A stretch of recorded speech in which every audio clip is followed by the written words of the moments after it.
Welcome to Imperfectly Human, the podcast where we get real about mental health, messy growth, and being human one day at a time. I'm your host, Rachel, and together we're navigating life's chaos with honesty, compassion, and a little humor. Let's get into it.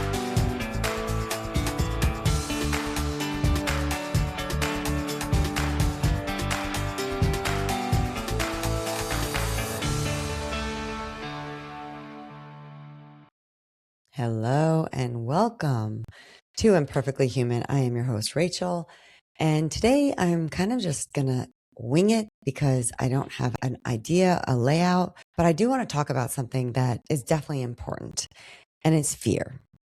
So someone once told me that I would never do an Ironman.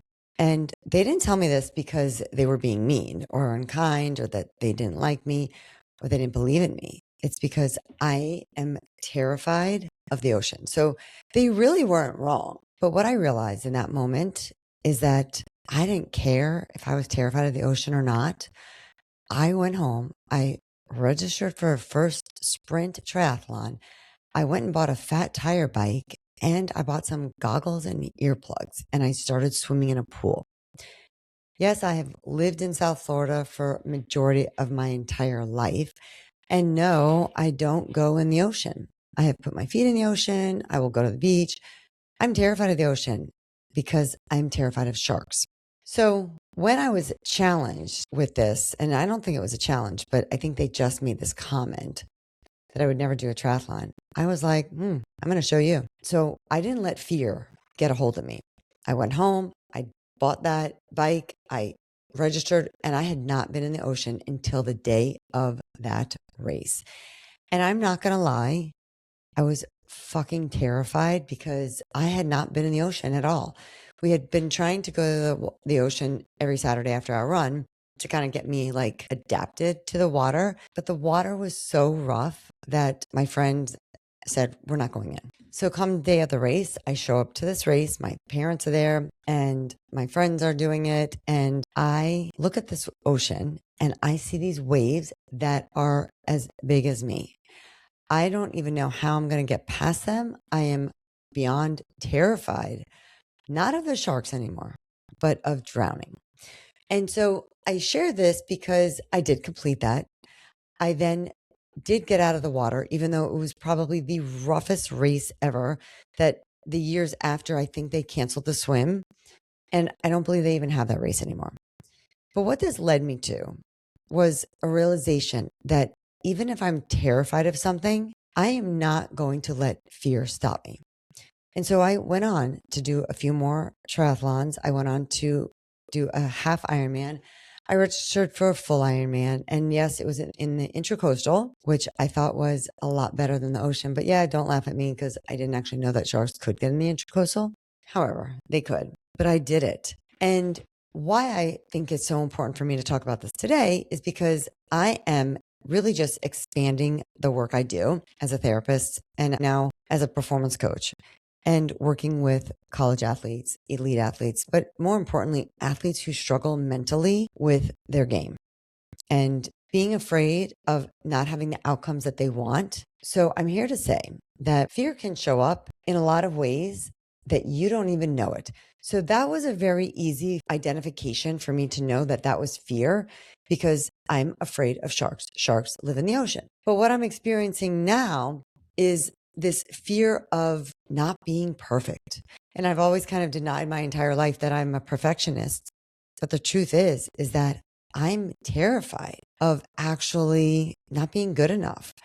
And this whole social media, even this podcast, I'm doing this right now raw. I usually try to write down topics and like bullet points of what I want to talk about so it keeps me on track. But I decided I'm going to challenge myself. I am not going to write down some bullet points. I'm not going to write down things I need to say, I want to say. I'm just going to go with it. And here I am. And that terrifies me. But that type of fear shows up a lot quieter than the type of fear that's loud in your face. So if you're listening to this and you're experiencing something that you would like to do, but you're stuck and you're not really doing it, but it's something you really, really want to do, I'm going to ask you to just take a pause and ask yourself, what happens if I do this? What about doing this causes me so much anxiety? What what am I afraid will happen if I do that? And just listen for that. It may not be as loud as it is for when I did the Ironman or was challenged to do a triathlon. Fear from many of my races, whether it be marathons or half marathons, tended to show up from a fear of not performing well, not having a PR, not qualifying for Boston. This fear was so different. I was terrified of the water. And so that was easy for me to identify. But the other kinds of fears, whether it's in business, whether it's in a race, whether it's in a relationship, that fear may show up a lot differently and a lot quieter. So if you are struggling with wanting to do something, so an example, and I'll give you my own personal example, why I decided to expand my work into mental performance coaching, it's because I want to be able to help so many other people, athletes like myself, whether you're an endurance athlete, whether you're a college athlete, but athletes in particular who struggle mentally, whether it's fear of performing well, whether it's replaying past mistakes, whatever it might look like for you, I want to help. And that's terrifying for me because for 28 years, I've been in private practice. I've known what lane to stay in. I've known who I'm helping and what it looks like.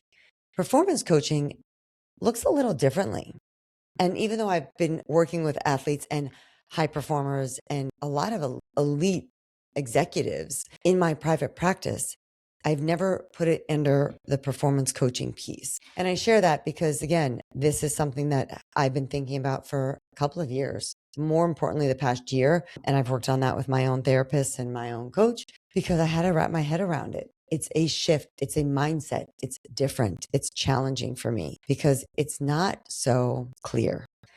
And I have a lot of morals and values and ethics that I'm very attached to in my private practice.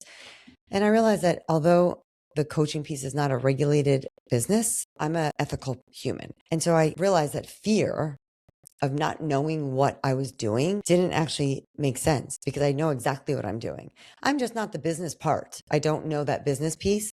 And so that fear for me with this coaching has come up a lot quieter, so much quieter than when I want to do a race or if I'm getting on a plane. I don't love flying, but I fly all over. I don't like getting on boats because it's in the ocean.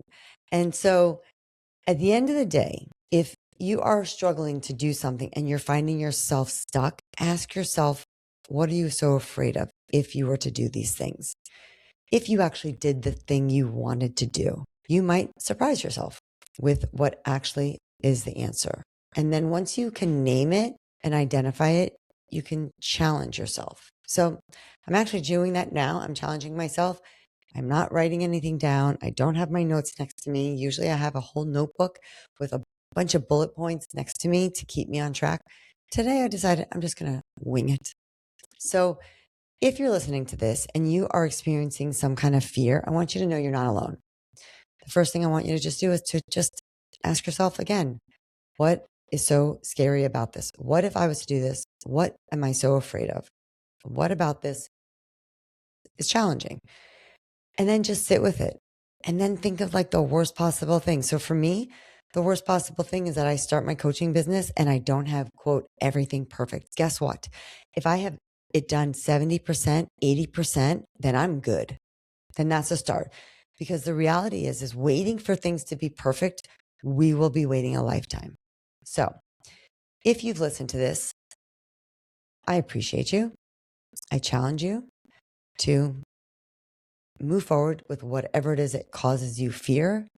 And obviously, you want to make sure that it's not something dangerous that's like life threatening. Like, I'm not telling you to go like walk down a dark alley that you're afraid of and being like, oh, I heard this podcast once and she said to challenge your fear. No, don't fucking walk down that alley, especially if it's at 2 or 3 in the morning in a location that you are not aware of.